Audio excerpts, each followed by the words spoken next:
इस कहानी में हमें दिखाया जाता है कि एक जहरीला वायरस फैलने की वजह से पूरी दुनिया के सभी इंसान ज़ॉम्बी में बदल चुके हैं। लेकिन ये कोई आम ज़ॉम्बी नहीं, बल्कि ये इतने तेज हैं कि दौड़ते हुए हवाई जहाज को भी पकड़ सकते हैं। कुछ तो इतने चालाक हैं कि इंसानों से भी हटकर सोच सकते हैं, और कुछ ज़ॉम्बी कई किलोमीटर दूर अपने टारगेट को सूंघने की ताकत से ढूंढ सकते हैं।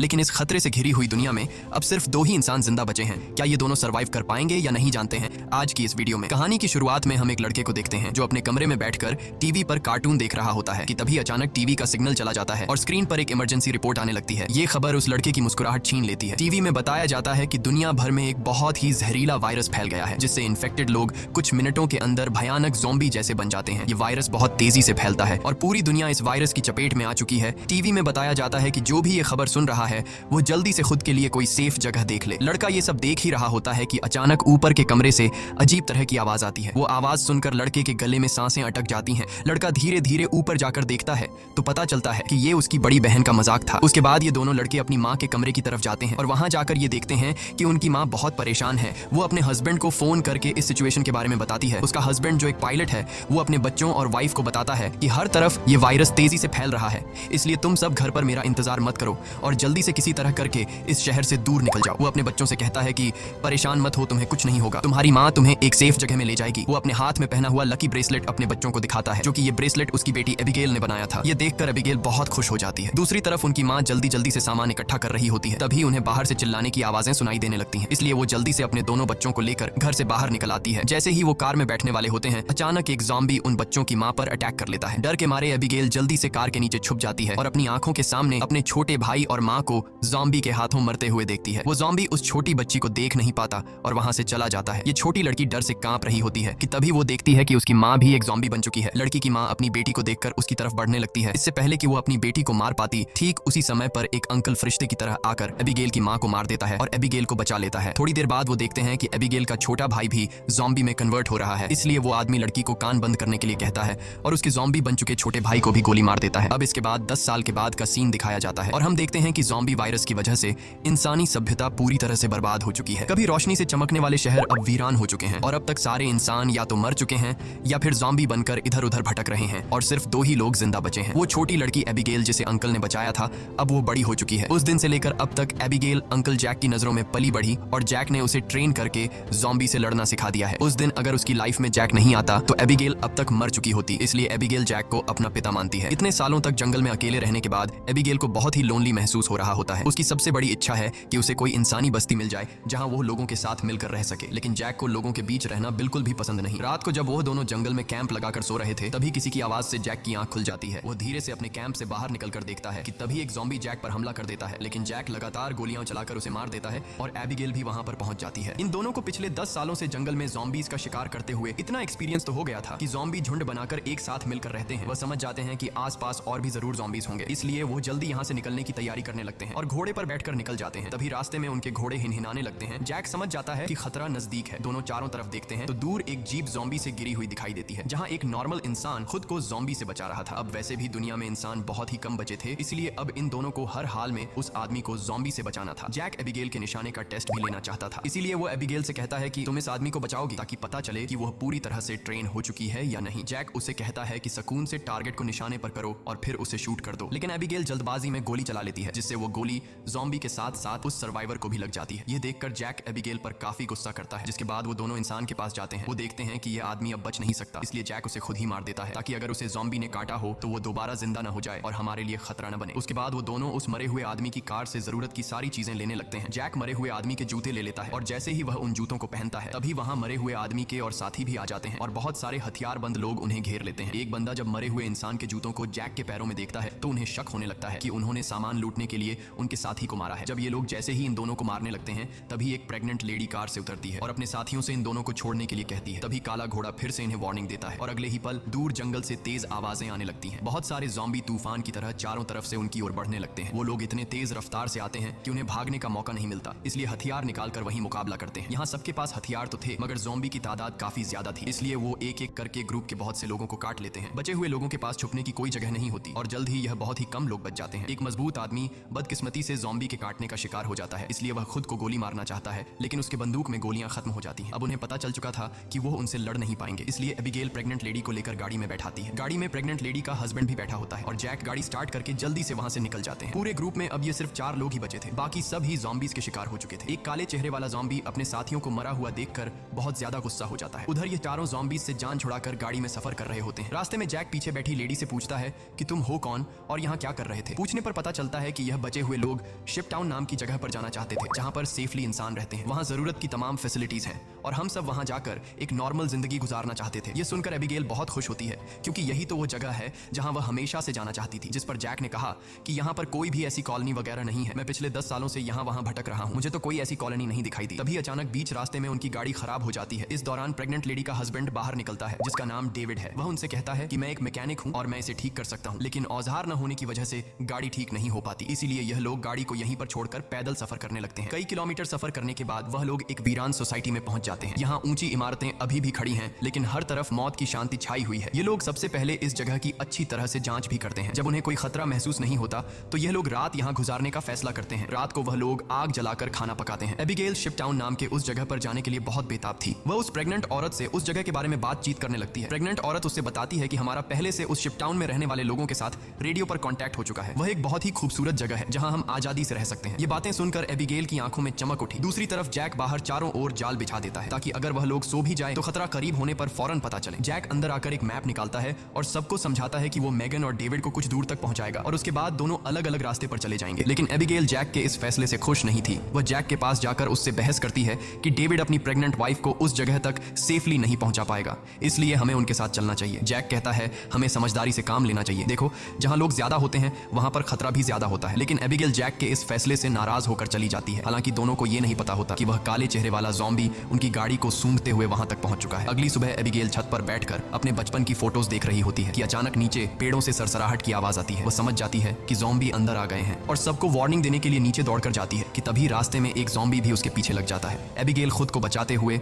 ऊपर सीढ़ियों पर चढ़ने लगती है और पीछा करने वाले ज़ॉम्बी को झटका देते हुए नीचे गिरा देती है। लेकिन इस चक्कर में उसका बैलेंस बिगड़ जाता है जिससे वह भी नीचे गिरने वाली होती है। लेकिन तभी जैक ने वक्त पर आकर उसे बचा लिया। थोड़ी देर बाद काले चेहरे वाला ज़ॉम्बी अपने साथियों के साथ वहां पहुंच जाता है क्योंकि उसे पता चल जाता है कि उनका साथी कहां पर मरा है। लेकिन वह पहले से बिछाई गई जाल में फंस जाते हैं जिसमें काफी सारे ज़ॉम्बी मारे जाते हैं। जैक धमाके की आवाज सुनकर समझ जाता है कि ज़ॉम्बी का झुंड उस जगह तक पहुंच गया है जहां हम कल रात ठहरे थे और ज़ॉम्बी अभी तक उनका पीछा कर रहे हैं। लेकिन अच्छी बात यह थी कि ये लोग उस जगह को छोड़कर वहां से आगे निकल चुके थे। तभी रास्ते में एबिगेल को याद आता है कि थोड़ी दूर पर एक छोटा सा हवाई अड्डा है जहां पर मेरे फादर काम किया करते थे। शायद वहां कुछ हवाई जहाज बचे हों जिससे हम आसानी से शिप टाउन तक पहुंच सकते हैं। लेकिन जैक कहता है कि अगर हम एयरपोर्ट गए तो वह एक खुली जगह है और अगर वहां ज़ॉम्बीज ने घेर लिया तो वहां हमारे पास जान बचाने का कोई रास्ता नहीं होगा और मुश्किल है कि हमें वहां एरोप्लेन भी मिल जाए। लेकिन एबिगेल के बार बार कहने पर वह वहां जाने के लिए मान जाता है। जिसके बाद ये लोग एयरपोर्ट आ गए लेकिन यहाँ पर कोई भी एरोप्लेन नहीं था। जैक कहता है देखा, मैंने कहा था यहाँ पर कोई भी एरोप्लेन नहीं होगा। लेकिन जब वह लोग वहां पर एक छोटे से गराज में पहुंचते हैं तो गराज का दरवाजा खोलते ही लकीली वहां उन्हें एक छोटा एरोप्लेन मिल जाता है। ये देखकर ये लोग बहुत खुश हो जाते हैं क्योंकि अब उनका शिप टाउन तक पहुंचने का रास्ता आसान हो गया। लेकिन ये हवाई जहाज बहुत दिनों से इस्तेमाल नहीं हुआ था, इसलिए मैकेनिक डेविड कहता है कि उसे ठीक करने की जरूरत है। ज्यादा नहीं, मैं उसे 10 से 15 मिनट के अंदर ठीक कर दूंगा। जब तक डेविड एरोप्लेन को ठीक करता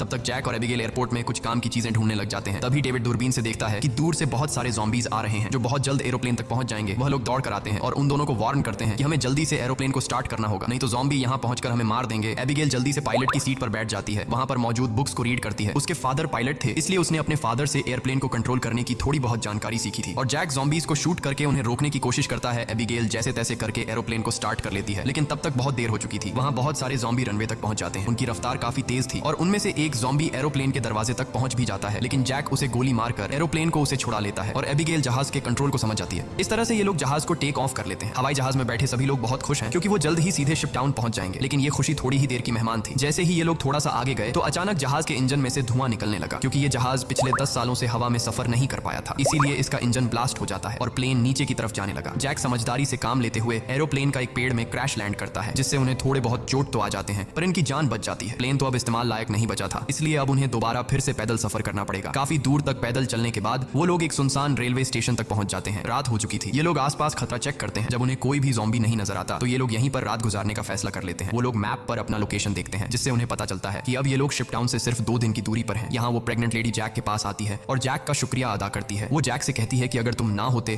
तो हम कभी भी यहाँ तक नहीं पहुंच पाते। ये सुनते हुए जैक को भी मैगन से हमदर्दी होने लगी। वो उसे अपनी स्टोरी सुनाता है कि आज से 10 साल पहले जब ये ज़ॉम्बी वायरस शुरू हुआ था तो उसे सबसे पहले अपनी पत्नी को जान से मारना पड़ा क्योंकि वो उसे काटने आ रही थी। इसीलिए तब से लेकर आज तक उसके अंदर का इंसान कहीं मर सा गया है। अब इस दुनिया में सिर्फ उसके पास एबिगेल ही है जिसे वो हर एक कीमत पर जिंदा रखेगा। और जैक मेगन से ये भी कहता है कि अब उसका इरादा बदल चुका है, मैं अब सबसे पहले तुम्हें शिप टाउन तक पहुंचाऊंगा, जिसे सुनकर मेगन बहुत खुश हो जाती है। दूसरी तरफ हम देखते हैं कि मेगन का हस्बैंड डेविड अपने सर पर गन रखकर खुद को मारने की कोशिश करता है। दरअसल उसके पैर में एक ज़ॉम्बी ने काट लिया था, लेकिन अभी तक डेविड ज़ॉम्बी नहीं बना था क्योंकि वो घाव बहुत ही छोटी है, इसीलिए उसके ज़ॉम्बी बनने की रफ्तार काफी स्लो चल रही है। अब उसने फैसला किया कि वो अपनी पत्नी मेगन को इस शिप टाउन तक पहुंचाकर खुद को उससे दूर कर लेगा। अगली सुबह ये चारों फिर से अपना सफर जारी रखते हैं। तब रास्ते में जैक को डेविड की हरकतें कुछ अजीब लगने लगती हैं। जैक समझ गया कि ये इन्फेक्टेड है, इसीलिए वह उसे पकड़कर एक खाली जगह में ले जाता है जहां उसकी वाइफ और एबिगेल नजर नहीं आती। वो डेविड की पैंट को ऊपर करता है और उसे ज़ॉम्बी का काटा हुआ निशान नजर आ जाता है। अब जैक को यह बात कंफर्म हो चुकी थी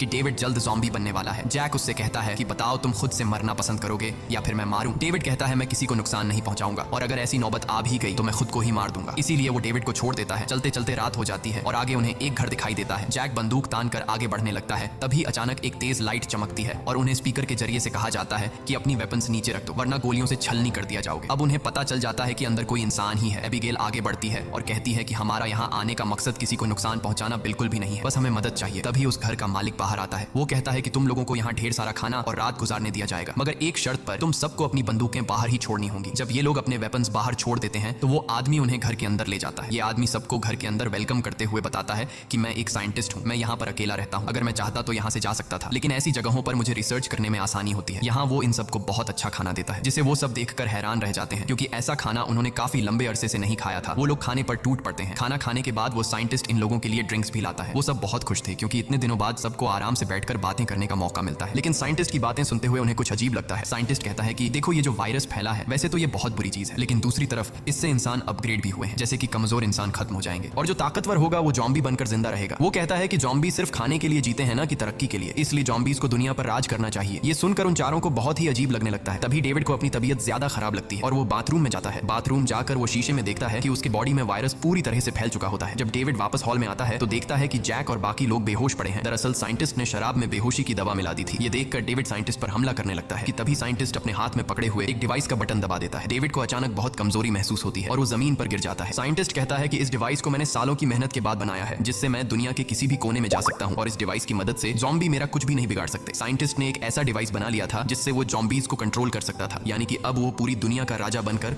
सबको अपने इशारों पर नचवाएगा। उसके बाद डेविड बेहोश हो जाता है और जब डेविड को दोबारा होश आता है तो वो देखता है कि उसे और उसके साथियों को बांध दिया गया है और अब साइंटिस्ट उन चारों पर एक्सपेरिमेंट करने वाला है। ये सब करने के बाद साइंटिस्ट कहता है कि क्या तुम लोग मेरी वाइफ से मिलना चाहोगे। उसके बाद हम साइंटिस्ट की वाइफ को देखते हैं जो कि एक ज़ॉम्बी थी और साइंटिस्ट ने उसे पिंजरे में बंद कर रखा था और वो इंसानों को पकड़कर उसे खिलाता था। ये डिवाइस भी साइंटिस्ट ने अपनी बीवी पर एक्सपेरिमेंट करके बनाई थी। साइंटिस्ट जब पिंजरे का दरवाजा खोलता है तो उसकी वाइफ सबसे पहले उसी पर अटैक करने लगती है, लेकिन साइंटिस्ट उसे कंट्रोल करके उन चारों की तरफ भेज देता है। वो जैक पर हमला कर देती है, लेकिन वो उसे लात मारकर पीछे धकेल देता है। लेकिन तभी डेविड वायरस की ताकत से रस्सी तोड़ देता है और अपने बाकी साथियों को भी छुड़ा देता है। घर का मालिक खतरा भांप कर तुरंत भाग जाता है। उसके बाद वो चारों भी अपना सामान लेकर जल्दी से बाहर निकल आते हैं। लकीली बाहर उन्हें साइंटिस्ट की गाड़ी मिलती है और ये चारों उसी में बैठकर जंगल की तरफ निकल जाते हैं। लेकिन साइंटिस्ट हार नहीं मानने वाला था। वो अपने डिवाइस के जरिए ज़ॉम्बी के झुंड को कंट्रोल करके उनका पीछा करवाता है। जैक गाड़ी की स्पीड को बढ़ाकर ज़ॉम्बीज को काफी पीछे छोड़ देता है, लेकिन आगे का रास्ता बंद था। अब उनके पास पैदल जाने के अलावा और कोई चारा नहीं है। थोड़ा सा आगे पैदल चलने के बाद ज़ॉम्बी दोबारा उन तक पहुंच जाते हैं। डेविड जान जाता है कि उसके पास ज्यादा वक्त नहीं है, वो कुछ ही देर बाद ज़ॉम्बी बन जाएगा, इसलिए वो उन लोगों से आगे बढ़ने को कहता है और खुद पीछे रहकर ज़ॉम्बी को रोकने का फैसला करता है। लेकिन उसकी वाइफ उसे जाने नहीं देना चाहती थी, जिस पर डेविड कहता है कि तुम्हें हमारे बच्चे के लिए जिंदा रहना होगा और ये सब मैं अपने आने वाले बच्चे के लिए कर रहा हूँ। उसके बाद डेविड ज़ॉम्बी से लड़ पड़ा और बड़ी बहादुरी से उनका सामना करने लगा। काफी देर तक वो ज़ॉम्बी उसको रोक लेता है और उसके साथी ज़ॉम्बी से काफी दूर चले जाते हैं, लेकिन तभी एक ज़ॉम्बी आकर डेविड को मार देता है। जैक मेगन को गोद में लेकर आगे की तरफ बढ़ता है और फाइनली ये लोग उस जगह तक पहुंच जाते हैं जहां पर इंसानों की बस्ती थी। एबिगेल मदद मांगने के लिए चिल्लाने लगती है क्योंकि उनके पीछे बहुत सारे ज़ॉम्बी थे। ऊपर टावर पर बैठे दो पहरेदारों ने उन्हें देख लिया और वो अब स्नाइपर से ज़ॉम्बीज को शूट करके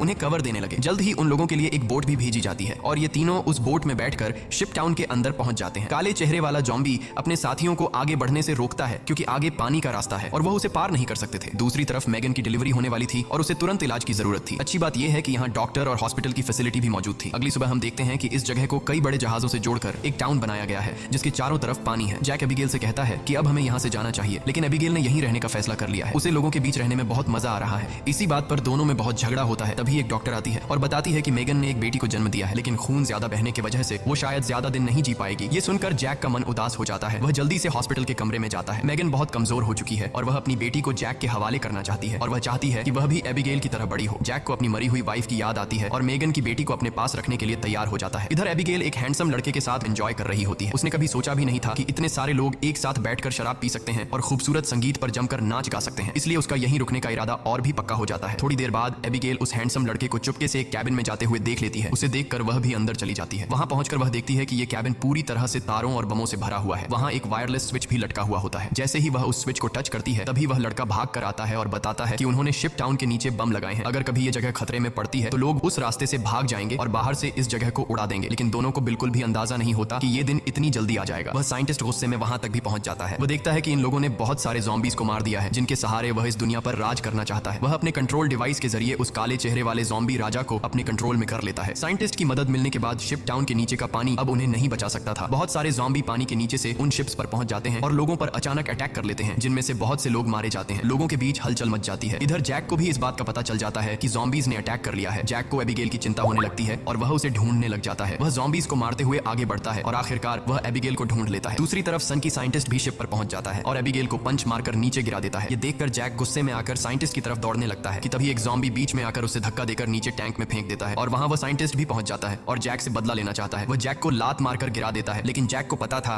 कि साइंटिस्ट से लड़ना फुदूल है, इसीलिए वह साइंटिस्ट पर हमला करके उसके हाथ में लगे डिवाइस को दीवार से मारकर तोड़ देता है। अब साइंटिस्ट के पास ज़ॉम्बीज को कंट्रोल करने की पावर नहीं रही, जिसके बाद बूढ़ा साइंटिस्ट जल्द ही ज़ॉम्बी का शिकार बन जाता है। अच्छी बात यह थी कि इस कैंप में पहले से ही भागने का रास्ता बना हुआ था। बहुत सारे बचे हुए लोग सुरंग के रास्ते नदी के दूसरे किनारे पर पहुंच जाते हैं। जब वह बम चालू करने वाले होते हैं तो वह हैंडसम लड़का बटन नहीं दबाता क्योंकि एबिगेल अभी भी शिप पर है। अब जैक और एबिगेल बाहर की तरफ भागने लगते हैं, लेकिन पीछे से ज़ॉम्बी राजा एबिगेल को पकड़ लेता है। तभी जैक तेजी से उस ज़ॉम्बी को लकड़ी से सर पर मार देता है, जिससे वह पीछे गिर जाता है। अचानक एबिगेल की नजर गलती से उस ज़ॉम्बी राजा के हाथ में बंधे ब्रेसलेट पर पड़ती है। ये वही ब्रेसलेट था जो उसने बचपन में अपने हाथों से अपने पिता के लिए बनाया था। वह समझ जाती है कि ये ज़ॉम्बी उसके पिता हैं, लेकिन अब वह इंसान नहीं बल्कि ज़ॉम्बी बन चुका था। यहाँ पर जैक उसे हाथ से पकड़कर जबरदस्ती खींचकर भागने को कहता है। वह हैंडसम लड़का दोनों को भागते हुए देखकर तुरंत वायरलेस रिमोट का बटन दबा देता है और पूरा शिप टाउन राख में बदल जाता है। हालांकि इन सबकी लड़ाई भी खत्म नहीं हुई थी। कैंप का सरदार अपनी गर्दन पकड़कर आता है क्योंकि लड़ाई में उसे ज़ॉम्बी ने काट लिया था। वायरस के फैलने से पहले ही काले चेहरे वाले ज़ॉम्बी ने उस पर हमला कर दिया। हैरानी की बात यह थी कि ज़ॉम्बी राजा भी धमाके में बच गया था। जैक तुरंत दौड़कर उस ज़ॉम्बी राजा से लड़ने लग जाता है, लेकिन जैक ज़ॉम्बी राजा के सामने कमजोर पड़ रहा था। इसीलिए एबिगेल जमीन से बंदूक उठाती है और ये जानते हुए भी कि सामने खड़ा ज़ॉम्बी राजा उसका पिता है, लेकिन वह उसे पालने पोसने वाले जैक को मार रहा था।